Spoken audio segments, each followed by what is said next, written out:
উন্নয়ন যে আওয়ামী লীগ সরকার করছে এটা সকল মানুষ স্বীকার করে, কিন্তু আসলে কাজের বেলায় না। দুর্নীতি তো থাকবেই। তারেক রহমানও দুর্নীতিবাজ ছিল, বাংলাদেশে কোনোদিন আসতে পারবে না এই ধরনের বিবৃতি সকলের মুখে ছিল। বাংলাদেশে বিএনপি বলতে ছিল মির্জা ফখরুল ইসলাম আলমগীর, রুমিন ফারহানা, এরা টুকটাক দুই চারটে কথা বলতো বিএনপি সম্বন্ধে। এছাড়া তো বিএনপি বাংলাদেশে ছিলই না, আর এখন বাংলাদেশে বিএনপি ছাড়া কোনো লোকই নেই। বিএনপি সরকার আসলে জনগণের কতটা প্রত্যাশা পূরণ করতে পারবে আপনার কি মনে হয়? সেইটা দেশ প্রধানের ব্যক্তিগত ইচ্ছা। বিগত জীবনে তো অনেক কিছু দেখছে তারা, উত্থান পতন। বিএনপি সরকার ভাইয়ের মৃত্যু, মায়ের মৃত্যু, এই সব কিছু বিবেচনা করলে যদি তারেক রহমান দেশটাকে হয়তো বা পরিবর্তন করতেও পারে, তার ইচ্ছের উপর নির্ভর। দেশের বর্তমান পরিস্থিতি খুব সংকটাপন্ন।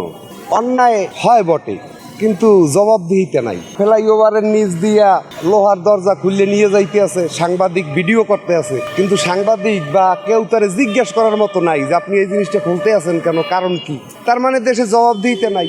এগুলোই প্রমাণিত, যেগুলো আমরা ইউটিউব বা ফেসবুক দিয়ে প্রতিদিন দেখতেছি। আমরা তো ড্রাইভার, আমরা গাড়িতে চলাচল করি, বিভিন্ন মানুষের সাথে কিন্তু আমাদের কথা হয়। মানুষ দুই একটা মনের কথা চলার পথে বলে। সর্বদিক বিবেচনায় দেখি আসলেই দেশের পরিস্থিতি সংকটাপন্ন, কেননা মানুষ কেউ সন্তোষজনক নয়। শহরে চলাফেরার ক্ষেত্রে আপনার নিজের নিরাপত্তাটা কতটা বোধ করছেন যে আপনি নিরাপদ আছেন? নিরাপদ। কিছুক্ষণ আগে দেখলাম এইখানে বোরাক গাড়ি দিয়া একটা মোবাইল ছিনতাই করে নিয়ে দৌড়েই গেল। আমরা 200 মানুষ হইহুল্লোড় করলো ঠিকই, কিন্তু ছিনতাইকারী ধরা পড়লো না। মানে ওই যে হইহুল্লোড়ের ভিতরেই ছিনতাইকারী পলাই যাওয়ার একটা মহোৎসব। এই ব্যাপারে প্রশাসন কতটা তৎপর আছে? হ্যাঁ, প্রশাসন যথেষ্ট তৎপর। প্রশাসন বর্তমান বাংলাদেশ সরকারের চেয়েও খুব সক্রিয়।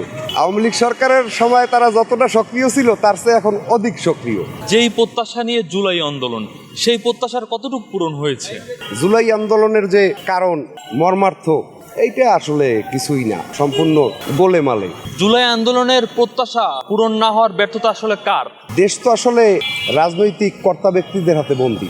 তারা যেই রকম ম্যাজিশিয়ানের মতো মিউজিক দেখায়, আমরা সাধারণ মানুষ সেইকে দেখি। আমরা দর্শকের গ্যালারিতে আছি, তারা মঞ্চ পর্যায়ে আছে। এই বিগত 2 বছরে 3টি সরকার পরিবর্তন হয়েছে। কোন সরকার জনগণের জন্য কাজ করেছে বা করছে? ম্যাজিশিয়ান তো সবাই, আওয়ামী লীগ সরকারও, বিএনপি সরকারও, জামাতও, এরশাদও, কেন এরা সবাই তো একই ম্যাজিশিয়ান। আর এই ম্যাজিশিয়ানই তো তাদের ব্যবসা।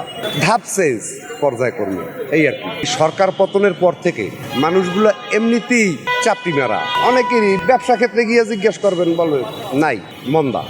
যে কোনো ব্যবসা বাণিজ্যে যে কোনো জায়গায় গিয়েই দেখবেন একটা মন্দা মন্দা ভাব।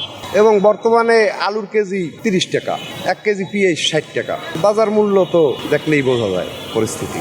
আজ হোক কাল হোক আসবে তো। বিএনপি যেহেতু আসছে, আওয়ামী লীগও আসবে। সাধারণ জনগণ হয়তো বা তারে খুব ভালোভাবেই মেনে নেবে, কেননা সাধারণ মানুষের তো এই দেশের ভিতরে কোনো স্বার্থ নাই। স্বার্থ তো রাঘব বোয়ালদের। আমরা তো সাধারণ চুনুপুটি, আমাদের তো এই দেশের ভিতরে কোনো স্বার্থ নাই। আমরা জীবিকা নির্বাহ করতেছি, আমার জমির আমি ভ্যাট দিতে আছি, আমার কারেন্ট বিল আমি পরিশোধ করতে আছি, সরকারের ট্যাক্স আমি বহন করতে আছি, সব কিছুই তো আমি দিয়ে চলমান।